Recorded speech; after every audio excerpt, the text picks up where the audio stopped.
So you guys will never guess where I am because I don't drive within 10 kilometers of where I live.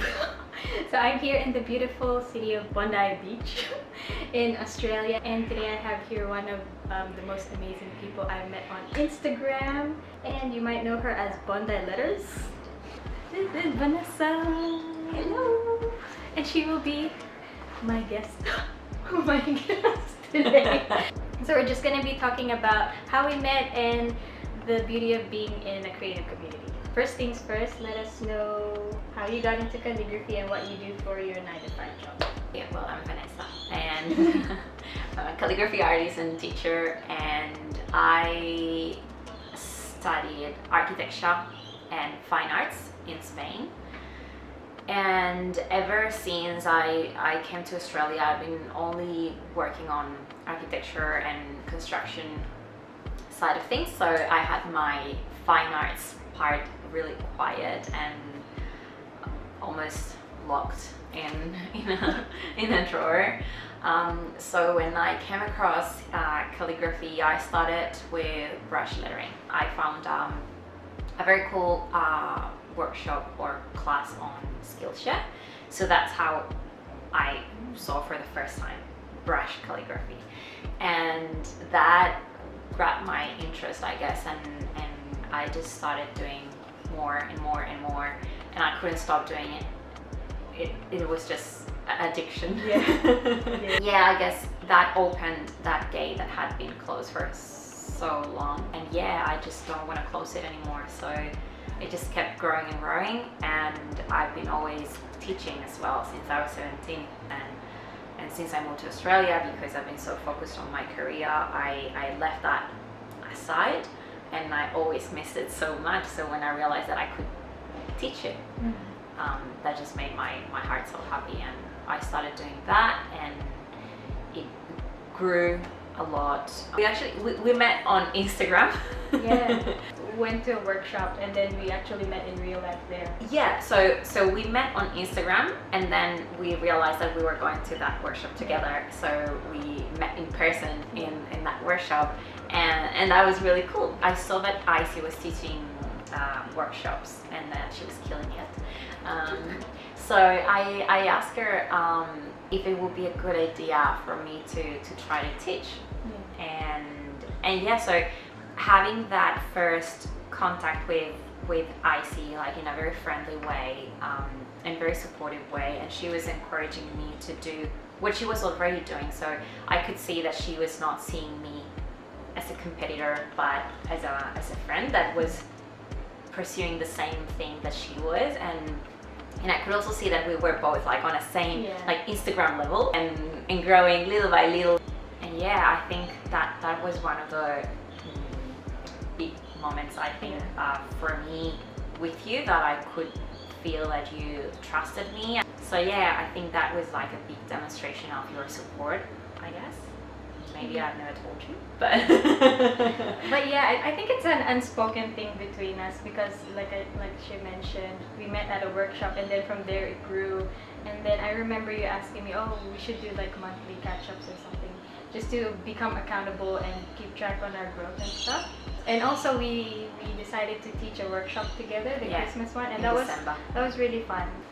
She teaches calligraphy and I teach calligraphy as well. So I think we, instead of like being competitors, we joined forces. Yeah. And I think that's the beautiful thing about being in the creative field. And I know there's a lot of concern that, you know, the market is saturated, it's hard to get in, you have to be different. It's kind of hard to, you know, when you're beginning, it's kind of hard to find your own voice still, but you eventually find it. Like for example with Vanessa, she started with brush lettering and then pointed pen teaching workshops, and then she ventured out to watercolor lettering, and now she's doing engraving empowered crystals, which is like a very, very different path from where she started.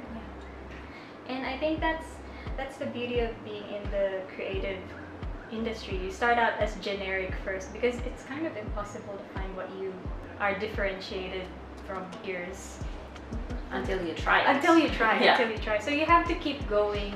And I know that there are times when it can be a bit discouraging sometimes, like when you feel like, oh, it feels like nothing is happening. But you just have to keep going, and like you won't be able to figure things out unless you keep doing what you're doing. Like for example with me, I do bullet journaling as well, and it just took that little push from Vanessa for me to teach a bullet journaling workshop.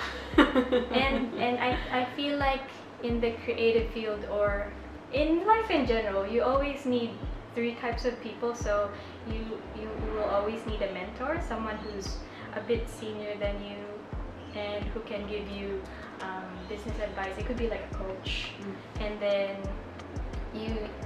of course, as you expand your creative audience, you're gonna have people who admire your work, and they're gonna be like your fans, and they're gonna be people who want to kind of follow your footsteps. So you're gonna have people who you're gonna mentor to, maybe not officially, but give advice and guidance to them.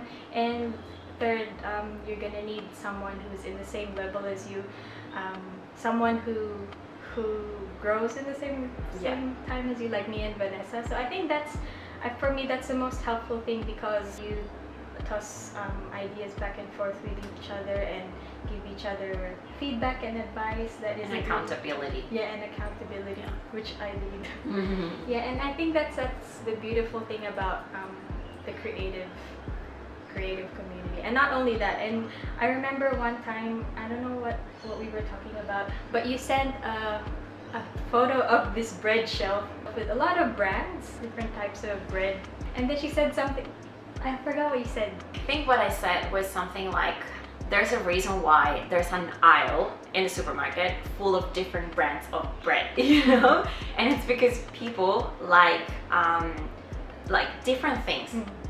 And it can be very similar, but it's just just different because it has this taste or whatever. I think the message that I tried to give you then was that it doesn't matter if it's already saturated.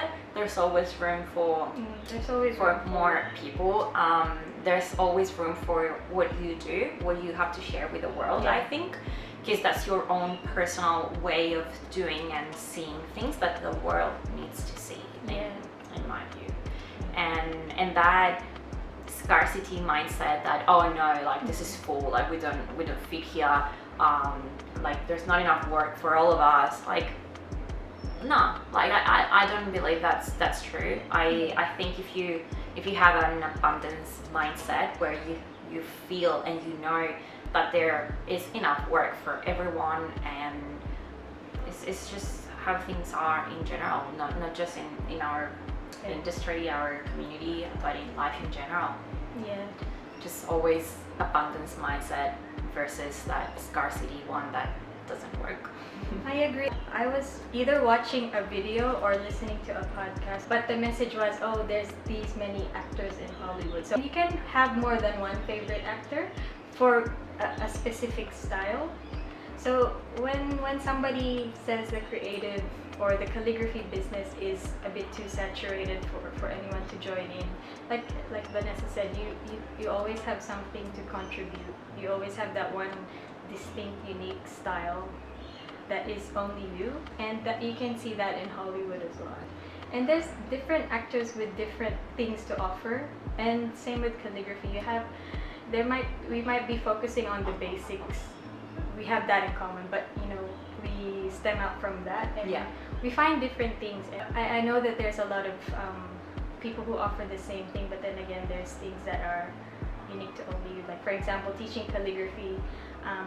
Of course, we're gonna be focusing on the very basics of calligraphy, which everyone in calligraphy needs to know. It's the same. But then methods are different. Like with me, I don't think there's anything special with my workshops.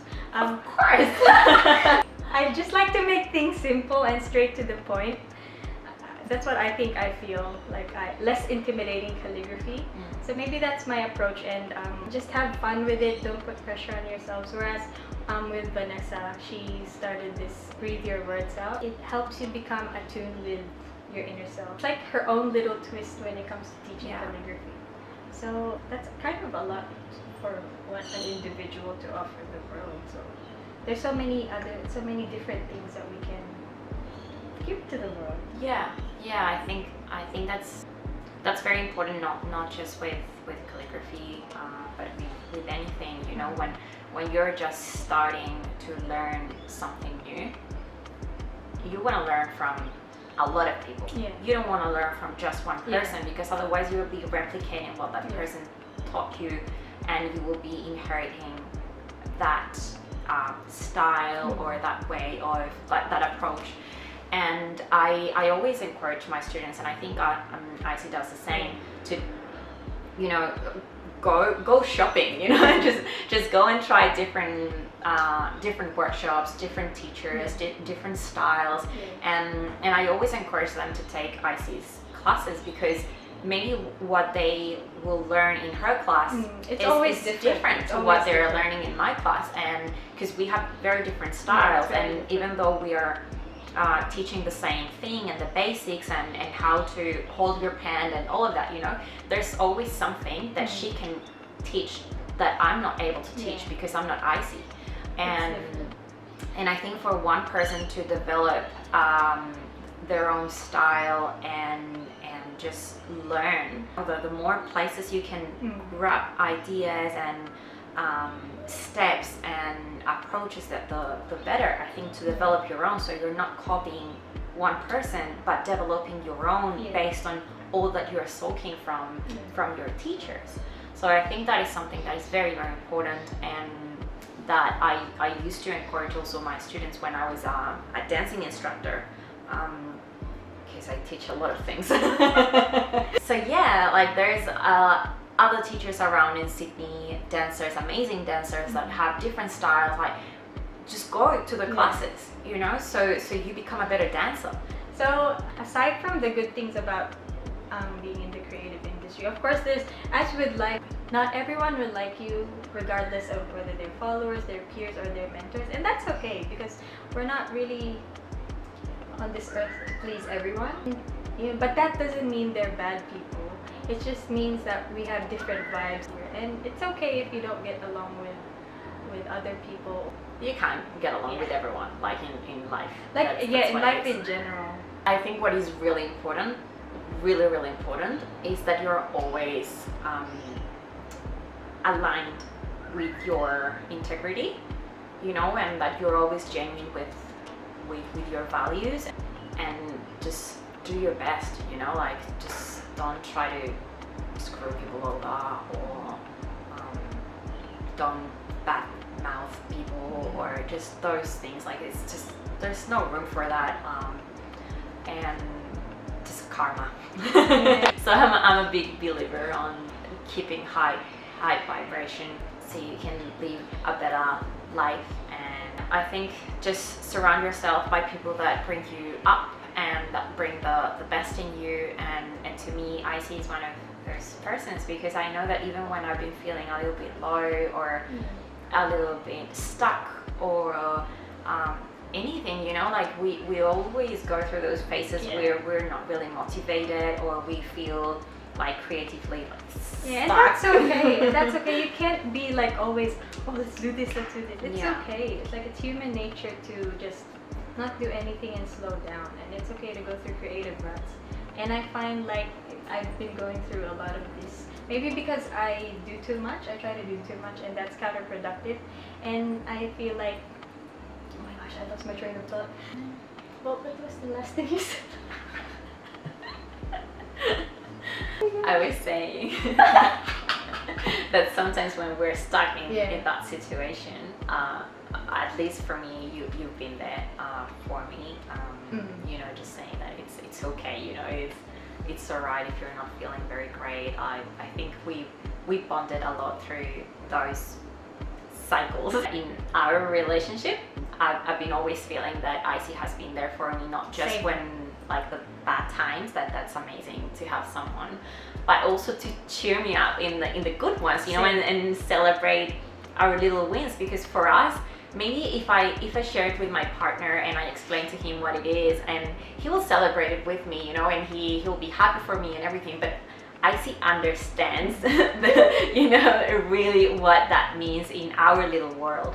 So I think it's just so important to have someone to celebrate your wins with, and seeing Icy grow is just beautiful, because it's like a together thing. Yeah, we met very early in our process, so we were kind of like the same level. We're still the same level. Yeah, so it's always amazing when I had a workshop sold out, like my first workshop sold out, I was like, woo, no champagne. Yeah.